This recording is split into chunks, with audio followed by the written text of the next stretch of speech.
요즘같이 인격적인 시대에 들으면 간이 배 밖으로 나온 소리인데, 이제 어려서부터 너 다리 밑에서 주워왔다 이 소리 많이 들었어요.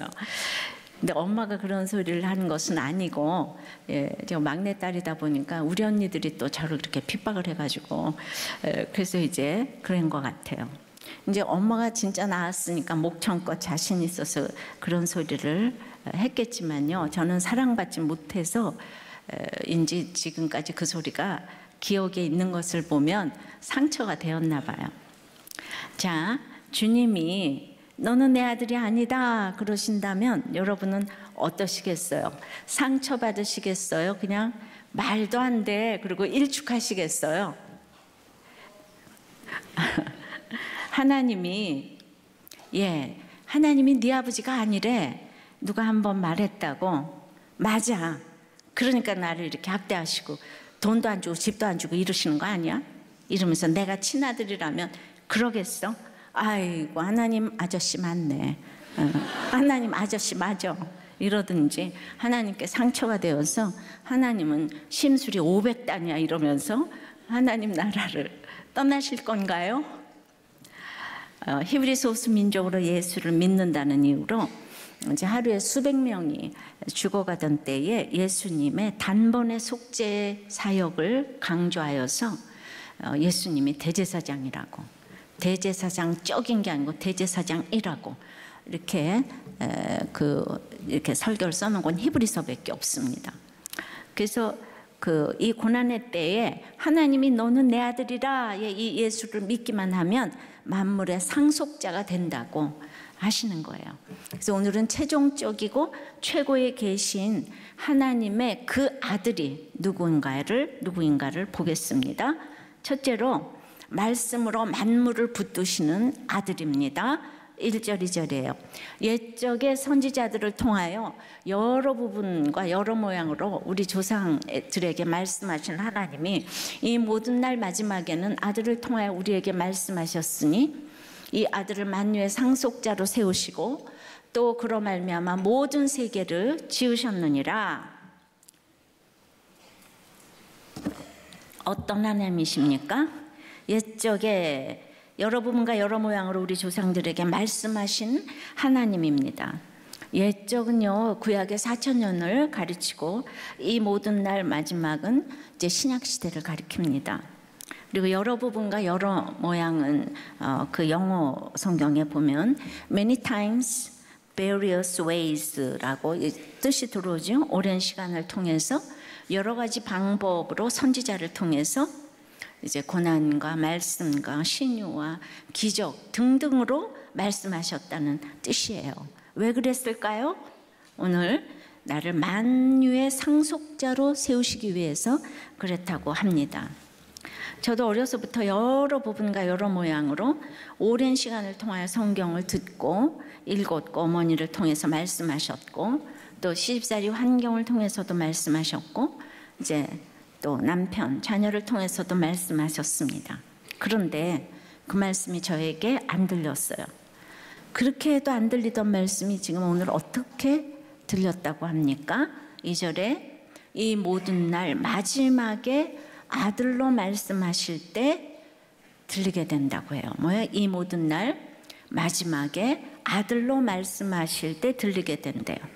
이게 무슨 말입니까? 이 신약 시대를 이 모든 날 마지막이라고 부른 것은 신약 시대가 하나님의 계시 역사에서 이제 마지막 시대임을 나타내기에 더 이상의 발전된 계시는 없다는 거예요. 완전한 계시라는 거예요. 이 얘기는 그는 사람으로 오셨고 하나님의 작정하신 대로 속죄 사역을 다 이루셨다는 거예요. 근데 거기에서 이 신약 시대에서 예수 그리스도가 이 중심 인물이시고 구약에서는 예표와 모형과 예언으로 감추어져 있었으나 이제 때가 되어서 나타나셨다는 거죠. 그래서 우리에게 적용을 해보면 이제 내 인생에 이제 마지막을 맛보지 않으면 그 모형으로 있던 것이 정말 그 실체가 되기 위해서는 아들이신 예수 그리스도의 십자가가 깨달아지고 이제 말씀이 들려야 하는데, 다시 말하면 십자가 지는 만큼의 고통이 없이는 날 위해 죽어주신 예수님의 십자가가 깨달아질 수가 없다는 것이에요. 고난과 영광은 한 단어인데, 아까 우리 간증하신 목사님이 고난만 들렸대잖아요, 제 설교에서. 그런 건 없거든요. 그러니까 이제 아들이신 예수 그리스도라는 렌즈를 통해서만 그 말씀이 들리는데, 결국 내게 말씀이 안 들리는 것은 그렇게 고생을 했는데도 아직도 그 고난이 어림도 없다는 거예요. 예, 우리 히브리서 1장 이 큐티인의 그 의사 집사님의 묵상 간증이에요. 예. 그래서 그 이날짜 묵상 간증이죠. 거식증과 알코올 중독으로 정신병원을 오가는 아내와의 재앙 같은 결혼 생활을 겪기 훨씬 이전부터 하나님께서는 수많은 선지자를 보내시며 다양한 모양으로 말씀하셨다고 했어요. 그 1절처럼. 예. 그래서 홀로 믿음 생활을 시작하신 어머니의 절절한 기도 편지들 뿐만 아니라 이제 군의관 시절에 세례만 받으면 무료로 치료해 주겠다고 해가지고 치과 근육관 때문에 믿음도 없이 세례를 받았대요. 그런데 2절처럼 말씀이신 예수 그리스도를 통해 모든 세계를 지으신 하나님께서 모든 소유권과 통치권을 주시며 상속자로 그 아들을 세우신 것처럼 그 아내의 외도까지 드러나는 사건을 통해서 저희 가정에 예수님이 찾아오셨지만 이혼을 선택하려고 했다는 거죠. 그래서 매달리는 아내에게 위자료 양육권 포기 각서를 받아내는 목적으로 이제 교회를 왔어요. 근데 이제 그런 목적으로 왔기 때문에 14절처럼 구원받을 상속자로 저와 우리 가정을 택하셨다는 주의 말씀을 전혀 알아듣지 못하는 영적 소경이었다는 거죠. 이분이 교회를 다녔는데 오직 이혼만이 목적이니까. 그러니까 이건 뭘 말하는가 하면 이분에게는 이것이 마지막 날의 고통이 아니었다는 거죠. 남자는 아내가 마지막 고통이 아닐 수가 있더라고요. 그리고 이분이 잘났잖아요, 그죠? 예. 그래서 오늘 저 1, 2절을 가지고 한번 적용해 보겠어요. 여러 부분에서 여러 모양으로, 오랜 시간 여러 모양으로 말씀하시는 하나님의 음성을 듣고 있습니까? 내가 만유의 상속자로 세우시기 위한 이 마지막 고난은 무엇입니까? 그 마지막 고난이 왔습니까? 아직 안 왔습니까? 아직도 이 아들을 통하여 말씀하시는 음성이 그러니까 들리십니까? 안 들리십니까? 똑같은 얘기예요. 자, 그 3절에 이는 하나님의 영광의 강체시오 그 본체의 형상이시라. 그의 능력의 말씀으로 만물을 붙드시며 죄를 정결하게 하는 일을 하시고 높은 곳에 계신 지극히 크신 이의 우편에 앉으셨느니라. 자, 1, 2, 3절을 이렇게 요약을 하면 하나님의 아들 예수 그리스도는 정말 참으로 놀라운 구주이시고 하나님께서는 그를 통해 모든 세계를 지으셨고 이는 하나님의 영광의 광채시오 본체의 형상이시래. 그런데 예수님께서는 자신의 능력의 말씀으로 지금 만물을 붙들고 계신대요.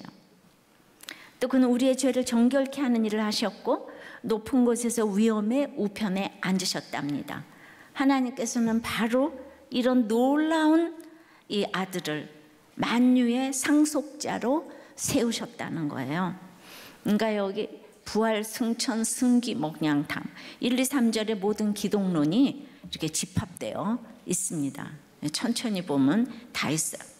이 중에서 특히 주님은 능력의 말씀으로 만물을 붙드신다고 했어요. 그래서 말씀을 덧입으면 우리도 만물을 붙들 수가 있습니다. 내가 어떻게 사람의 마음을 붙들 수가 있습니까? 내가 무슨 힘으로 돈을 붙들고 건강을 붙들 수가 있겠습니까? 때 능력의 말씀으로 다 붙든대요. 또 능력의 말씀으로 하시는 이 두 번째는 죄를 정결하게 한다고 했어요. 예. 그러니까 능력의 말씀으로 성공하고 뭐하고가 아니고 죄를 정결하게 한다고 하셨어요. 이게 크게 들어왔어요. 항상 겸손하고 죄를 정결하게 하는, 즉 자기 잘못을 시인할 줄 아는 사람이 다른 사람의 마음을 붙들 수가 있어요. 그러니까 자기 잘못을 시인하는 것만큼 다른 사람의 마음을 붙들어요.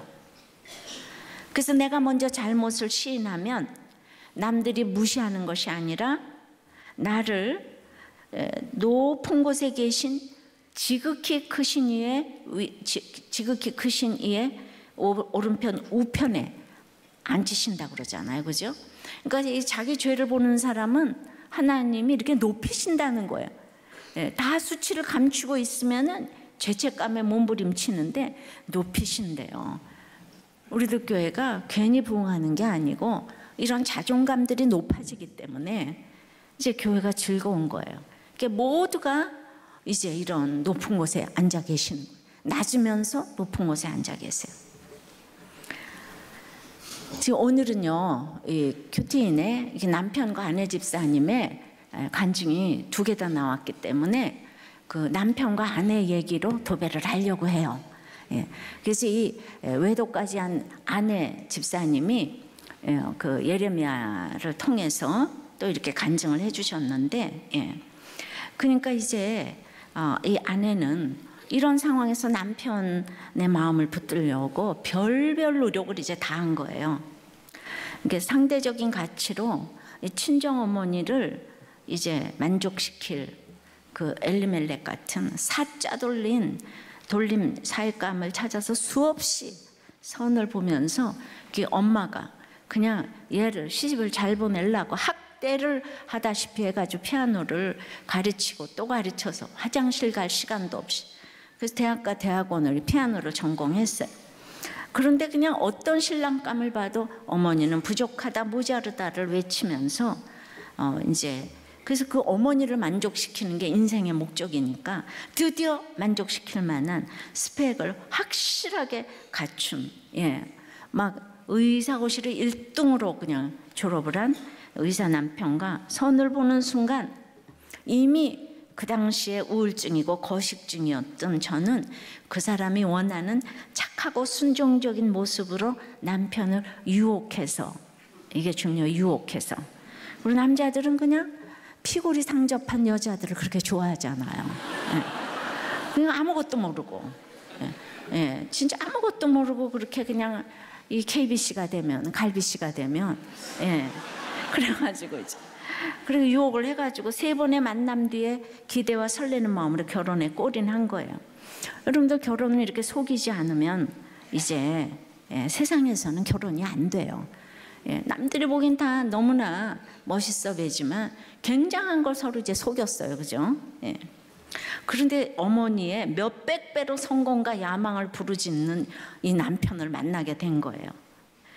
그래가지고 이 남편의 마음을 붙들고자 이 피아니스트가 간호조무사 자격증까지 따가지고 병원에서 화장실 청소를 도맡아가지고 쉬지 않고 일한 거예요.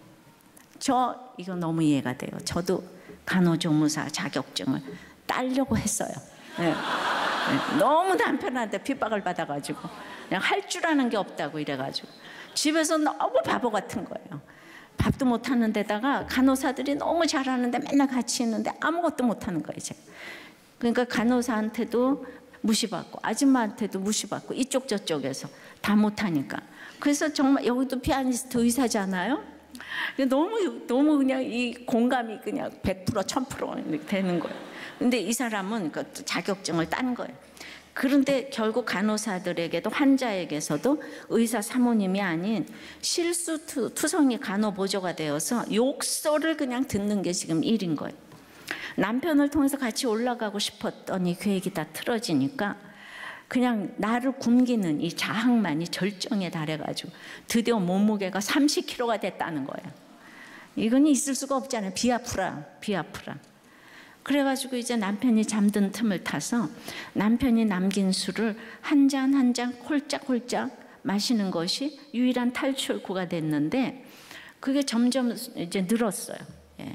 그런데 중독이 됐는데 술을 마셔야 하기에 남편이 잠들지 않으면 막 초조하고 불안해서 홍삼과 각종 차에 수면제를 타서 남편에게 먹였대요. 빨리 자라고. 이제 남편이 하도 발바대고 못한다고 이러니까 이번에 오셨던 이 목사님 그 교회 성도도 남편이 너무 이혼하지 않고 너무 미워가지고 화장실 변기물에다가 라면을 삶아서 줬대잖아요. 여러분들 라면 먹을 때마다 이게 변기물인가? 여러분 어떻게 알겠어요, 그죠? 변기물이라도 끓이면 괜찮아요. 네.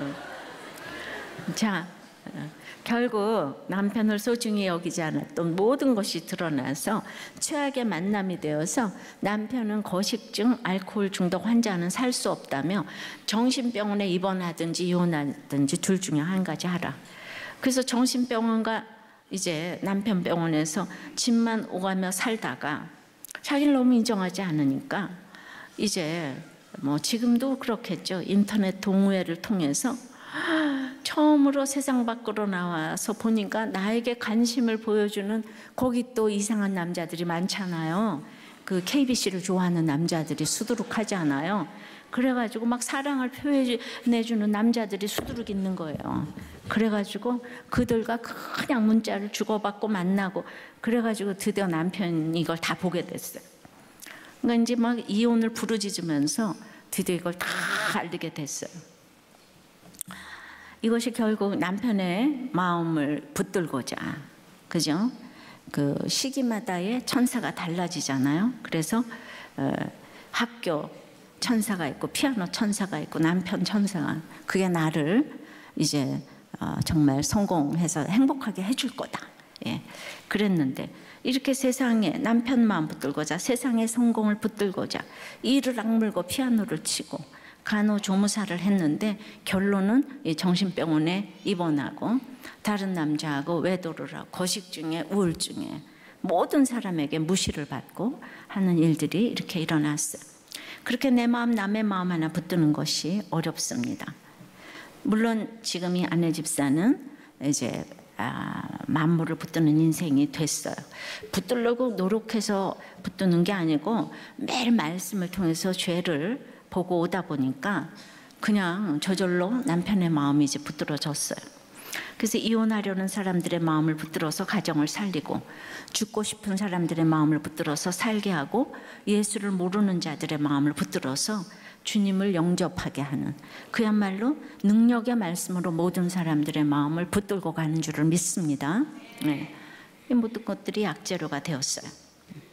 자, 만물은 허공에 떠 있어요. 하나님은 한순간에 우주를 접을 수도 펼 수도 있어요. 그러나 죄를 정결케 하시는 분도 말씀으로 만물을 붙드시는 분도 다 아들이세요. 그러니까 안타까워요. 죄를 봐야지 능력의 말씀으로 만물을 붙들 건데, 예. 그래서 우리가 예수님 당시 성경 박사인 유대인 바리새인들도 마찬가지 아닙니까? 성경을 지식으로 알고 있는데 적용을 싫어하니까 절대로 성경을 안다고 사람들의 마음을 붙드는 게 아닌 거예요.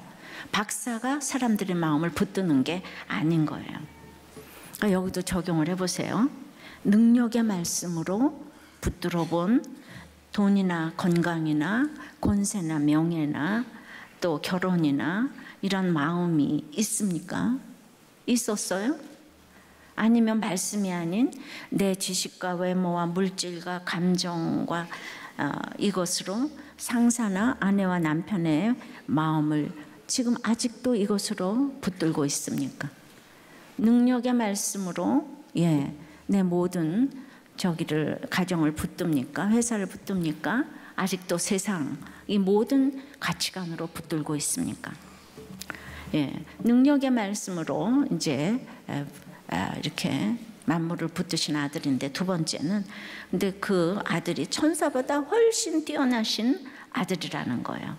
4절서부터입니다. 그가 천사보다 훨씬 뛰어남은 그들보다 더욱 아름다운 이름을 기업으로 얻으심이니 하나님께서는 어느 때에 천사 중 누구에게 너는 내 아들이라 오늘 내가 너를 낳았다 하셨으며 또다시 나는 그에게 아버지가 되고 그는 내게 아들이 되리라 하셨느냐. 또 그가 맏아들을 이끌어 세상에 다시 들어오게 하실 때에 하나님의 모든 천사들은 그에게 경배할지어다 말씀하시며, 이 세상에 예수님보다 아름다운 이름은 없어요. 그런데도 우리가 천사에게 쉽게 미혹되기 때문에 하나님께서 내가 언제 천사 보고 아들이라고 했냐, 언제 내가 너를 낳았다고 했냐 이러면서 호통을 치시는 거예요 지금. 그러니까 천사는 예수님을 경배해야 할 신분이고 천사들은 우리를 위해 하나님의 심부름을 하는 거예요. 하나님의 명령을 벗어나서 독자적으로 일하는 천사는 없어요. 그런데도 사람들이 이렇게 천사를 따르는 이유는 천사들이 인생의 문제를 해결해 준다고 믿기 때문입니다. 그래서 결혼과 가정과 교회의 문제도 그런 사람을 찾아가서 맡기고 싶고 배우자를 골라도 그런 사람을 고르고 싶어 합니다. 창조주이신 예수님이지만 이 땅에 오실 때 비천한 목수의 아들로 오셨기 때문에 사람들은 예수님보다는 이 날개 달린 천사를 다 더 좋아합니다. 그래서 천사가 경배의 대상이 되어서 천사 같다는 말을 최고의 칭찬으로 여기는 거예요. 그런데 예수 믿는 사람에게는 하나님 때문에 저 사람이 달라졌다, 이게 칭찬이지 천사 같다 이거는 아직 믿지를 못한다, 좀 이런 뜻이 있는 거예요. 아직 예수님만이 가장 아름다운 이름이라는 것을 모르기 때문입니다. 우리는 천사와 예수님을 비슷해 보인다고 쉽게 혼동해요. 분별하기가 너무 어렵습니다. 돈도 있고 권세도 있고 교양과 지식을 갖추고 도덕적으로도 선한 그야말로 천사 같은 사람을 이제 예수님보다 더 의지하게 된다는 말이죠. 그래서 이렇게 천사 좋아하다가 다 이단에 빠지는 거예요. 이단들이 얼마나 처음에 볼 땐 경건한지 몰라요. 자, 외국에서도 동성애자들이 그렇게 착하고 나이스하다는 거예요. 겉으로 보일 땐 그런 거예요. 그러니까 우리가 정말 인간이 얼마나 100% 죄인인데 이걸 볼 수 있는 눈이 없어요. 그래서 무엇이 옳다 그르다를 따지면서 스스로 분별하려고 하기보다는 정말 성령님의 도우심을 구해야 되는 것입니다. 하나님께서 우리를 위해 보내신 천사에게 집중하지 말고 천사보다 뛰어난 하나님께서 세우신 아들에게 집중해야 합니다. 근데 혼자서는 집중할 수가 없어요. 그러기에 말씀이 있어야 하고 공동체가 있어야 하는 거예요. 그러니까 우리 아까 목사님이 그렇게 연예인 시키지 말라고 목장 초원에서 처방받았는데 안 들렸다 그러죠. 이번 주일에 한 목사님도 집을 팔라고 인터넷에다가 하도 안 팔려서 내놓으려고 했더니 목장에서 그런 거 내놓으시지 말라고 그랬는데 둘째 해 때문에 정신이 없어서 안 내놨는데 그 정신이 없는 사이에 집이 팔렸다는 거예요. 이거 목장 얘기만 들으면 자다가도 떡이 생긴다, 지금 뭐 이런 얘기인 거. 그 적용해 보세요.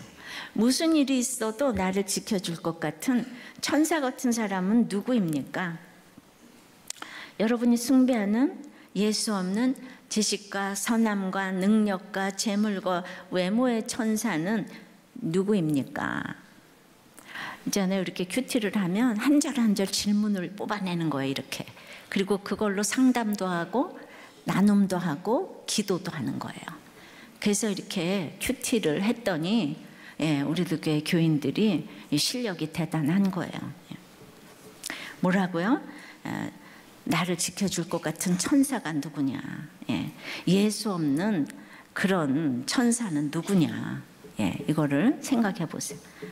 7절은 또 천사들에 관하여는 그는 천사들을 바람으로 그의 사역자들을 불꽃으로 삼으시느니라 하셨을 때, 내가 예수 그리스도 안에 있으면 내가 천사보다 더 높아요. 그래서 바람과 불꽃을 부릴 수 있는 신분이라는 걸 알아야 합니다. 근데 바람과 불꽃은 자유의지가 없는 도구일 뿐이지만 그러나 우리에게는 자유의지를 허락하셨어요. 사람도 돈도 하나님의 일을 위해서 이제 모아 주십니다.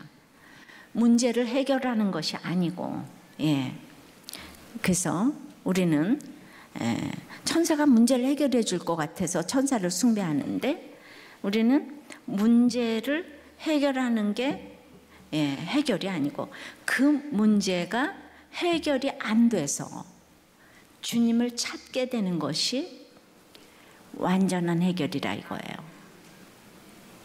뭐라고요?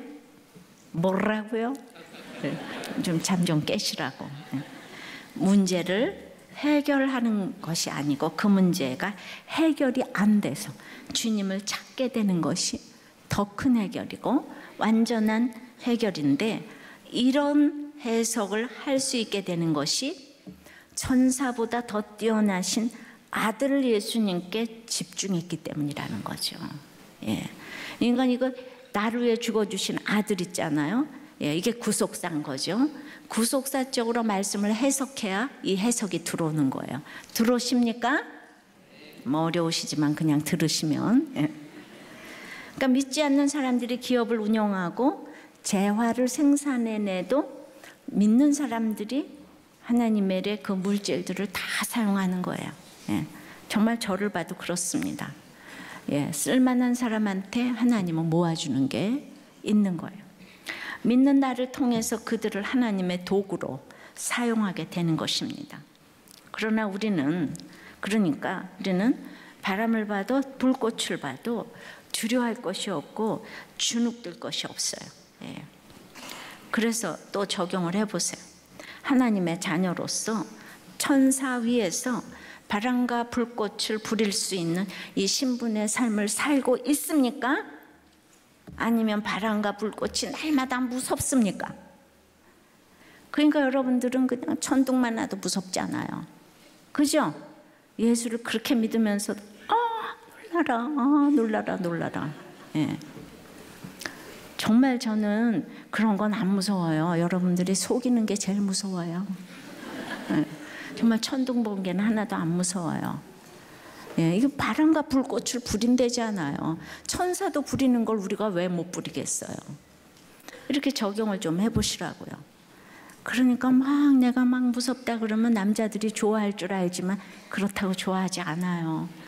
무서워 그러면은 내가 옆에 있어 줄게. 그렇게 해서 마음을 붙드는 건 아니에요. 자, 이런 배경으로 히브리서 저자에 대한 적용을 좀 해보려고 합니다. 16세기 전까지는 히브리서의 저자가 바울이라는 설이 유력했어요. 1600 동안이나 그 바울이었는데, 종교개혁의 그 16세기 중반에 루터가 아볼로서를 강하게 주장했어요. 저도 개인적으로는 아볼로라는 주장을 받아들이고 싶습니다. 확실히 문체가 바울과는 다르다는 생각이 들어요. 그리고 이건 팩트는 아니기 때문에 아볼로라고 생각하는 건 제 적용이에요. 적용을 해보면 아볼로는 성경 박사라고 할 수 있습니다. 히브리서는 구약 레위기의 주석이라고 할 만큼 성경을 관통하고 있습니다. 그 정도로 구약에 능통했는데 예수 그리스도를 주로 알지 못했기 때문에 이 바울의 천막 동지인 브리스길라와 아굴라가 그 아굴라에게서 이 아볼로가 양육을 받았어요. 그래서 예수님 만나고 나서는 그 실력대로 얼마나 전파를 잘했는지 바울이 고린도 교회를 아볼로에게 맡기고 떠났습니다. 고린도 교회가 아주 유명한 교회고 성경 공부를 치열하게 하는 교회인데, 그냥 고린도 교회의 식성에 아볼로가 딱 맞아 떨어졌어요. 그냥 딱 맞는 거예요. 우리 그냥 그 취향에 딱 맞는 거예요. 근데 아는 게 많을수록 우리가 착각에 빠질 수가 있는데, 아는 거하고 삶으로 사는 거 분명히 다른데, 그런데 우리가 고린도 그 전서에 이렇게 보면은 나는 뿌렸고 아볼로는 물을 주었을 때 자라나게 나는 이는 하나님이시라고 했고, 그러면서 은근슬쩍 그 아볼로한테 상처받은 얘기를 바울이 하는 거 모르시죠? 그런 게 있어요. 그래서 너무 성경을 잘 가르쳤는데 파당이 생긴 거예요. 그래서 아볼로가 어느 정도 영향을 끼쳤기 때문에 그 이후의 사역에 대해서는 언급이 없는 게 아닌가 생각합니다. 결정적으로 그렇게 일을 했음에도 불구하고 로마서 16장에 바울이 보고 싶어하는 사람의 명단에서 아볼로가 빠져 있는 걸 볼 수 있어요. 아볼로가요, 히브리서 하나를 기록하고 갔다면 천사도 이런 천사가 없잖아요. 이 그리스도의 대제사장, 이건 히브리서밖에 쓰질 않았어요. 대제사장적인 것은 신약성경에 다 썼지만 대제사장이라고 이렇게 외치는 책은 히브리서 하나인데, 아볼로서라고 이름 하나 붙였을 법한데, 그 당시는요 그리스도를 전파하는 것이 죽음을 각오한 일이었기 때문에 세례를 안 받는 사람도 있었어요. 그리고 자기 이름으로 이제 성경을 기록하는 것이 위험해서 또 밝히지 않았을 수도 있어요. 그리고 지나온 삶을 생각할 때 이름을 밝히기가 또 부끄러워서 감출 수도 있었어요. 그러나 그 많은, 그럼에도 불구하고 하나님이 밝히기를 원하셨으면 밝히실 수 있는 걸 믿습니다. 근데 하나님이 원하지 않으셨어요. 그래서 제가 교훈으로 받을 수 있는 것은 성경을 지식적으로 잘 알고 있어도 공동체에 유익이 안 되는 사람이 있을 수 있다는 거죠. 그러니까 이 사람 예수 그리스도를 주로 알았어요. 눈물과 애통함으로, 바리새인 같지 않아요. 근데 그 눈물과 애통함으로 받아들이는 것 같은데도 자기를 자랑하며 파당을 만들 수가 있다는 것을 보여주었어요. 아볼로가 바울과 비견될 만큼 대단한 사람이었지만은 이제 하나님께서는 아볼로에 비해 말이 조란, 왜 그런 줄 알아요? 고린도전서에 보면은 내가 말이 조라다고 누가 그러나 나는 뭐 지혜의 아름다운 것으로 전하지 않고 십자가로 이렇게 복음을 전하겠다고 이제 바울 사도가 그러잖아요. 그런데 그 말이 조란 바울 사도의 이름을 높이셨습니다. 그런 걸 생각하면 두렵고 떨림으로 구원을 이루어가야 한다는 것을 다시 깨달으면서 은혜를 받았습니다. 여러분 여기서 적용해 보세요. 여러분의 성경 지식, 큐티 지식, 이 말씀은 공동체에 유익을 끼칩니까? 자기의 유익을 구해서 경건을 이익의 재료로 삼습니까? 후에 훗날의 내 인생은 자녀들이나 주위 사람들에게 어떤 평가를 받을 것 같습니까? 그래서 말씀 묵상은 끊임없이 이렇게 띵크를 해야 돼요. 생각을 해봐야 돼요. 그 목사님이나 하는 말씀이 아닌 거예요. 나에게 주시는 말씀으로 늘 이렇게 띵크를 해야 됩니다. 자, 이 하나님은 천사보다 뛰어나신 아들은 세 번째, 영원히 변하지 않으시는 아들이에요. 8절입니다. 아들에 관하여는 하나님이여 주의 보좌는 영영하며 주의 나라의 규는 공평한 규이니이다. 아들은 영영하며 만물의 통치권을 가진 분이에요. 그 통치가 공평하다고 하십니다. 하나님께서 내게 허락하신 사건이 공평하다고 믿는 것이 바로 의입니다. 그래서 사업이 망해도 공평하고, 자식이 대학에 떨어져도 공평하고, 내가 암에 걸려도 공평합니다. 그런 의를 사랑해야 불법의 유혹에서 벗어날 수 있습니다. 근데 날마다 일만 생기면 내가 얼마나 기도하고 봉사하고 헌금했는데 어떻게 이런 일이 생길 수 있느냐 하면 불법을 사랑하게 됩니다. 내 사건을 하나님의 공평으로 인정하지 않기 때문에 이혼하고 싶고, 돈으로라도 학교 보내고 싶고, 불신결혼이라도 돈만 있으면 결혼시키고 싶고, 뇌물도 바치고 싶어지는 것이에요.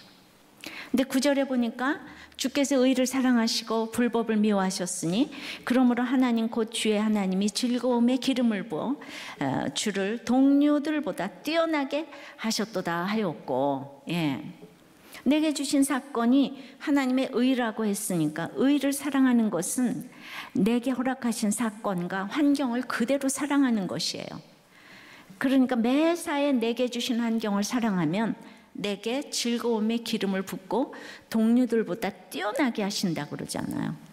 그런데 여기 주님하고 비견되는 동료가 있는 거예요. 주님하고 비견되는 동료들보다. 여기 문자적으로는 무슨 요시아나 히스기야나 이런 이제 성자반열에 들은 사람들을 의미하지만 주님은 그들보다, 그러니까 요시아나 히스기야가 대단한 분이 천사 중에 정말 으뜸처럼 보이잖아요. 근데 주님은 그들보다 더 뛰어나신 분이라는 것이에요. 이 하나님의 공평, 의를, 규, 통치를 알지 못하면 날마다 숨쉬는 순간마다 괴로움의 기름밖에는 없는 거예요. 어제 큐티 말씀은 예레미야 애가 3장인데 33절에 주께서 인생으로 고생하게 하시며 근심하게 하심은 본심이 아니시로다 그랬잖아요. 그러니까 이 말씀으로 내 인생을 해석하는 것이 뛰어나게 하시는 아들이신 거예요. 인생을 살면서 하나님이 나에게 왜 이런 일을 주시는가? 괴로움의 기름으로 느껴지는 일들이 얼마나 많습니까? 자, 그러니까 이 의사 집사는요, 천사들이 보여주는 현상에만 놀라워가지고 그 일을 행하시는 하나님의 아들, 또 그리스도께는 무감각했던 유대인들처럼 주일 예배, 수요 예배, 이 목장 예배를 통해서 자신의 죄를 정결케 하라고 아무리 능력의 말씀을 전하셔도 바람으로 불꽃으로 신비한 역사와 기적을 보여 아내의 병만 낫게 해주시기를 바라니 날마다 아내의 병이 낫지도 않는데 언제까지 내가 이 교회에 매여 살아야 하냐 하면서 병든 아내 때문에 이 세상을 누리지 못하는 것이 공평치 못하다고 원망을 하면서 교회를 떠났어요. 처음에 와서는 은혜를 받으셨는데 그 다음에는 이제 교회를 떠났어요. 그러니까 안 그러겠어요? 내가 의과대학 공부를 이렇게 열심히 했는데 그래서 수석으로 졸업까지 해서 병원도 잘 되는데 이 놈의 마누라 이거 죽여요, 살려요? 남자들만 대답해봐요. 알코올 중독에 우울증에 거식증에 외도까지 했어요. 살려요, 죽여요? 그래도 어쩌면 죽여요 그럴 수가 있어요. 우리도 교회까지 왔는데. 그러니까 이제 시기마다 이분도 이 천사의 내용이 자꾸 달라지잖아요, 그죠? 근데 그냥 아무리 천사를 쫓아가도 거기 가면 허무한 거예요. 천사는 아닌 거예요. 예수 그리스도가 아니기 때문에. 그러니까 내가 성품으로 착해서 남편에게 순종하는 것과 아내에게 사랑하는 것과 말씀을 통해 내가 우리 집안의 만유의 상속자로 세워지기 위해 순종하는 것과는 하늘과 땅 차이인 거예요. 어떤 환경도 하나님의 의로 받고 담대하게 갈 때 내게 즐거움의 기름을 부어주시는 거예요. 이걸 사명으로 받지 않으면 맨날 천사만 바라다가 끝나는 거죠. 근데 내가 고통당할 때 나보다 더 아파하시는 주님이세요. 그래서 오죽이나 알아서 나에게 꼭 맞는 환경을 주셨을까? 이 아픔의 고통이 하나님의 본심이 아니라고. 이거 하나만 계속 어저께 하루 종일 본심이 아니래, 본심이 아니래. 남편이 바람피는 게 본심이 아니래. 부모가 아들이 소리 지르는 게 본심이 아니래. 이게 의예요. 그렇다고 모든 게 전부 다 그 감사란 얘기는 아닌 거예요. 이 환경에서 최고의 엘리트들 모임에서 성경 공부 모임을 하다가 인도자가 자기 딸이 부모에게 동성애자라고 오픈을 했다는 거예요. 예, 그 얘기를 와서 했어요. 근데 그 다음에 와서 인도자가 내가 그래 다시 성경을 보니까 동성애가 죄가 아니더라고요. 이걸 깨닫게 하기 위해서 우리 딸이 동성애자가 된 것 같다고 하니까 그 모임에 나온 사람들은 모두 그래요, 그 말이 맞군요, 이랬다는 거예요. 그러니까 인도자가 얼마나 중요하고 공동체가 얼마나 중요한지 아셨죠? 최고의 엘리트 그룹이니까 입을 못 벌리는 거예요. 바로 이게 천사 같은 능력자 아니에요? 예, 이게 바로 우리가 너무 그냥 대통령이 이러고 막 총리가 동성애가 죄가 아니래요, 성경 보니까 이러면 다 그런가, 그럴 거 아니에요? 여러분들이 거기서 아까 집사님처럼 죽여요 이런 소리 해요?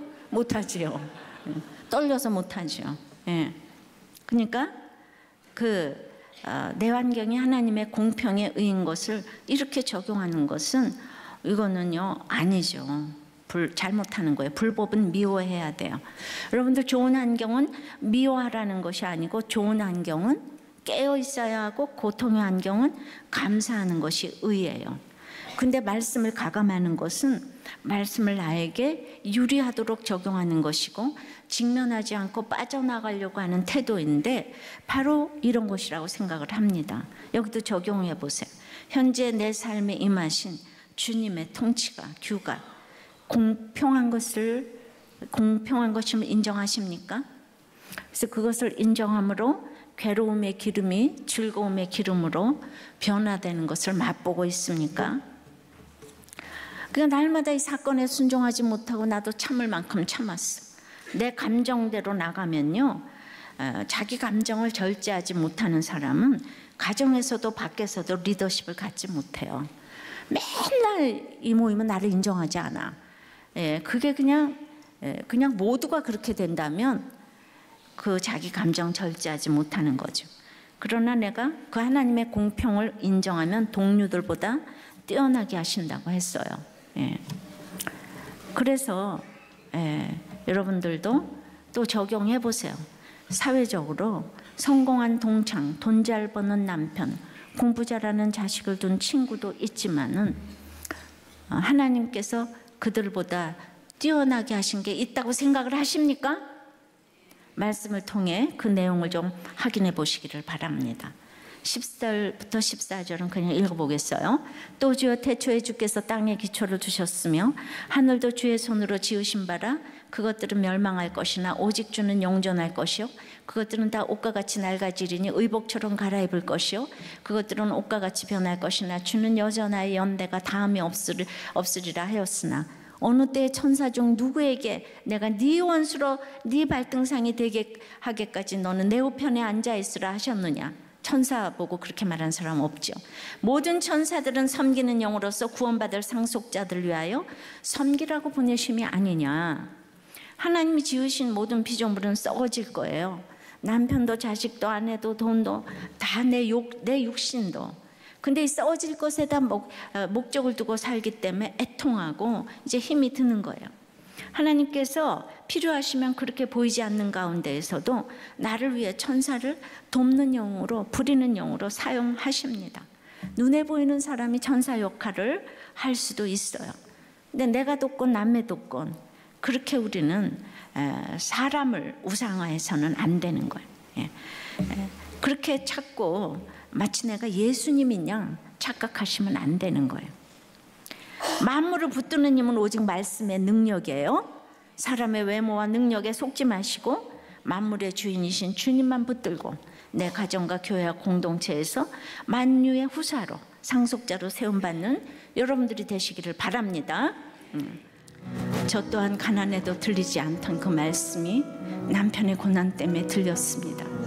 우리 각자 남편들은 일 때문에 들린다면, 그리고 이제 그것 때문에 아직 안 들린다면 우리가 기다리며 아버지 하나님 인내하며 너는 내 아들이라의 음성을 듣기 위하여서 우리가 수고하고 애쓰고 힘써야 되겠습니다. 주님, 참으로 만물보다 뛰어나신 주님, 그 아들이 참으로 능력의 말씀으로 만물을 붙든다고 하셨사오니 우리가 이 능력의 말씀으로 만물을 붙들 수 있기를 소원합니다. 주님, 천사보다 뛰어나신 아들 때문에 아버지 하나님 천사, 예수님과 비슷한 천사에게 속지 않기를 소원합니다. 영원한 것은 이 세상에 예수님밖에 없고 그 아름다우신 이름 예수님을 찬양하기를 원합니다. 이제 목회자 세미나에 오시는 모든 목사님들의 마음을 붙들기를 원합니다. 능력의 말씀으로 역사하여 주시옵소서. 예수 그리스도 이름으로 기도드리옵나이다. 아멘.